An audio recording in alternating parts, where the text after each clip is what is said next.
पटना के Shambhu girls hostel में रहकर नीट की तैयारी कर रही छात्रा की मौत क्या महज एक आत्महत्या थी या इसके पीछे कोई गहरी साजिश थी? क्योंकि इस केस में पोस्टमार्टम रिपोर्ट सामने आने के बाद कई चौंकाने वाले खुलासे हुए हैं। इस खुलासे के सामने आने के बाद सबसे बड़ा सवाल यह उठता है कि आखिर बिहार पुलिस शुरुआत से ही बिना किसी पुख्ता सबूत के इसे सुसाइड करार देने पर क्यों तुली हुई थी? क्या पुलिस की जल्दबाजी किसी को बचाने की कोशिश थी या कुछ और? सवाल यह भी उठना लाजमी है कि जब पीड़िता के परिजन चीख चीख कर गुहार लगा रहे थे और अपनी बेटी के साथ दुष्कर्म होने की आशंका जता रहे थे, तो पुलिस उनकी बातों को अनसुना क्यों करती रही? आखिर क्यों उन माता पिता के दर्द और अंदेशे को जांच का आधार नहीं बनाया गया? अब जबकि पोस्टमार्टम रिपोर्ट में रेप की पुष्टि हो चुकी है, तो सवाल उठता है कि इस देरी के लिए जिम्मेदार आखिर कौन है? इस खुलासे के बाद अब तक पुलिस ने क्या कुछ कार्रवाई की है और हॉस्टल प्रबंधन की भूमिका की जांच किस स्तर पर पहुंची है? आज के इस वीडियो में हम इन तमाम पहलुओं और इस केस के हर उस पहलू पर विस्तार से बात करेंगे जिसने इस केस को और भी पेचीदा बना दिया है।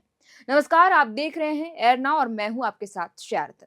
पटना के शंभू गर्ल्स हॉस्टल में 3 साल से रहकर नीट परीक्षा की तैयारी कर रही छात्रा की मौत के मामले में 4 दिन बाद पोस्टमार्टम रिपोर्ट सामने आई, जिसने पुलिस की जांच की दिशा ही बदल दी है। रिपोर्ट में छात्रा के शरीर पर 10 से भी अधिक गंभीर जख्म, अंदरूनी हिस्सों में चोट, गर्दन, कंधे और अन्य हिस्सों पर नाखून से खरोच के निशान पाए गए। ये निशान इस बात की ओर इशारा करते हैं कि पीड़िता ने जबरन यौन हिंसा के दौरान खुद को बचाने की कोशिश की थी। इस खुलासे के बाद पूरे मामले ने एक अलग ही मोड़ ले लिया है। पोस्टमार्टम रिपोर्ट को सेकेंड ओपिनियन के लिए पटना एम्स भेजा जा रहा है ताकि किसी भी तरह से इस मामले में चूक ना हो सके। पुलिस का कहना है कि हम हर पहलू से जांच कर रहे हैं। वहीं यह खुलासा ऐसे समय में हुआ है जब शुरुआत से ही पुलिस इस मामले में यौन उत्पीड़न की बात से इनकार करती रही थी।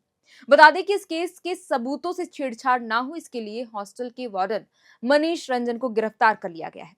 पुलिस को आशंका थी कि हॉस्टल के अंदर साक्ष्य प्रभावित किए जा सकते हैं, इसी कारण यह कार्रवाई की गई है। मामले में छात्रा का इलाज करने वाले सभी डॉक्टरों का भी बयान दर्ज कर लिया गया है। आपको बता दें कि पोस्टमार्टम में पूरी प्रक्रिया की वीडियोग्राफी भी कराई गई है। पुलिस ने जांच का दायरा अब बढ़ा दिया है। पटना से लेकर जहानाबाद तक जांच की जा रही है। पुलिस अब तक 100 से भी अधिक सीसीटीवी कैमरों की फुटेज खंगाल चुकी है। साथ ही छात्रा जिस जिस रास्ते से गुजरी थी, उन सभी रास्तों का फुटेज जमा कर लिया गया है। छात्रा की मौत के बाद 8 जनवरी को जो रिपोर्ट सामने आई थी, उसके मुताबिक पुलिस का कहना था कि यूरिन की रिपोर्ट 8 जनवरी को आई थी।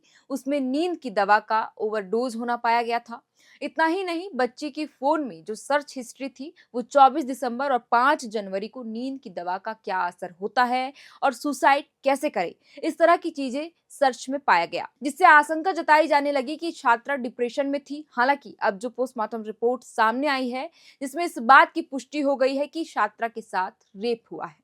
इधर छात्रा की मौत को लेकर सियासत भी गर्मा गई है। जन सुराज पार्टी के सूत्रधार प्रशांत किशोर छात्रा के परिजनों से मिलने उनके पैतृक गांव जहानाबाद पहुंचे। उन्होंने कहा कि पुलिस को शुरुआती स्तर पर हुई गलतियों को सुधारना चाहिए। प्रशांत किशोर ने आगे यह भी कहा कि कोई भी इस मामले में समझौता नहीं किया जाएगा और दोषियों के खिलाफ सख्त कार्रवाई की जाएगी। गौरतलब है कि 5 जनवरी को छात्रा घर से हॉस्टल लौटी थी। 6 जनवरी को उसने दूसरी छात्राओं के साथ खाना खाया, इसके बाद अपने कमरे में चली गई। काफी देर तक बाहर नहीं आने के बाद हॉस्टल कर्मियों को शक हुआ। दरवाजा तोड़कर देखा तो वो बेहोशी हालत में पड़ी हुई थी।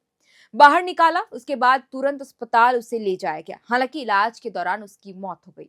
छात्रा की मौत की खबर मिलते ही इधर परिजनों ने गंभीर आरोप लगाए और कहा कि उनकी बेटी के साथ पहले मारपीट की गई और रेप किया गया। मौत के बाद परिजनों ने हॉस्टल और अस्पताल प्रशासन पर भी गंभीर लापरवाही का भी आरोप लगाया और कहा कि मामले को दबाने की कोशिश की जा रही है। 9 जनवरी को परिजनों ने चित्रगुप्त नगर थाने में लिखित शिकायत दर्ज कराई थी, लेकिन शुरुआती जांच में पुलिस अधिकारियों ने परिजनों के आरोप को सिरे से खारिज कर दिया। पटना पूर्वी के एसएसपी ने बयान दिया था कि छात्रा नींद की गोलियों की आदी थी और उसे टाइफाइड था। बाद में पटना एसएसपी ने भी यह भी दोहराया और यौन हिंसा की संभावना को इनकार कर दिया। हालांकि छात्रा के शव का पोस्टमार्टम कराए जाने के बाद मामला और भी उलझ गया। 3 दिन पहले पोस्टमार्टम के बाद परिजनों ने अस्पताल और पुलिस कार्रवाई को लेकर जमकर हंगामा भी किया था। उनका आरोप था कि सच्चाई छिपाने की कोशिश की जा रही है और दोषियों को बचाने की कोशिश हो रही है। परिजनों ने प्रदर्शन और बढ़ते दबाव के बीच अब पोस्टमार्टम रिपोर्ट में इस बात का खुलासा हो गया है कि यौन हिंसा की आशंका से अब इनकार नहीं किया जा सकता। इस बीच पटना पुलिस ने बड़ी कार्रवाई करते हुए शंभू गर्ल्स हॉस्टल के मकान मालिक यानी वार्डन मनीष कुमार रंजन को गिरफ्तार कर लिया। जैसे कि मैंने आपको शुरुआत में ही बताया था, पुलिस का कहना है कि मामले की हर एंगल से जांच की जा रही है और पोस्टमार्टम रिपोर्ट के आधार पर आगे की कानूनी कार्रवाई की जाएगी। साथ ही छात्रा के संपर्क में आए लोगों और हॉस्टल से जुड़े सभी पहलुओं की भी जांच की जा रही है। लेकिन सवाल तब भी रहेगा कि क्यों पोस्टमार्टम रिपोर्ट आने से पहले पुलिस इस केस को आत्महत्या बताती रही। क्यों बिना पुलिस को जानकारी दिए हॉस्टल संचालक ने दरवाजा तोड़कर छात्रा को अस्पताल पहुंचाया। क्यों पुलिस बच्ची के शरीर पर मौजूद जख्म और नाखून के निशानों को शुरुआत में नजरअंदाज कर रही थी। खैर, पोस्टमार्टम रिपोर्ट सामने आने के बाद कानून व्यवस्था और पुलिस की कार्यप्रणाली पर बड़ा सवाल खड़ा हो गया है। पीड़िता के परिजन इस मामले की उच्च स्तरीय और निष्पक्ष जांच की मांग कर रहे हैं ताकि सच्चाई सामने आ सके और दोषियों को सख्त से सख्त सजा मिल सके। हालांकि पुलिस कह रही है कि अब सभी पहलुओं पर इस केस में जांच की जा रही है। खैर, अब देखना यह होगा कि पुलिस की इस जांच में क्या और खुलासे होते हैं और कब तक दोषियों को पकड़कर कार्रवाई की जाती है। इस खबर पर जो भी नया अपडेट सामने आएगा हम आपके साथ जरूर साझा करेंगे। फिलहाल के लिए इस वीडियो में इतना ही। आप देख रहे थे एयर नाउ और मैं हूं आपके साथ श्रेया। बहुत बहुत शुक्रिया।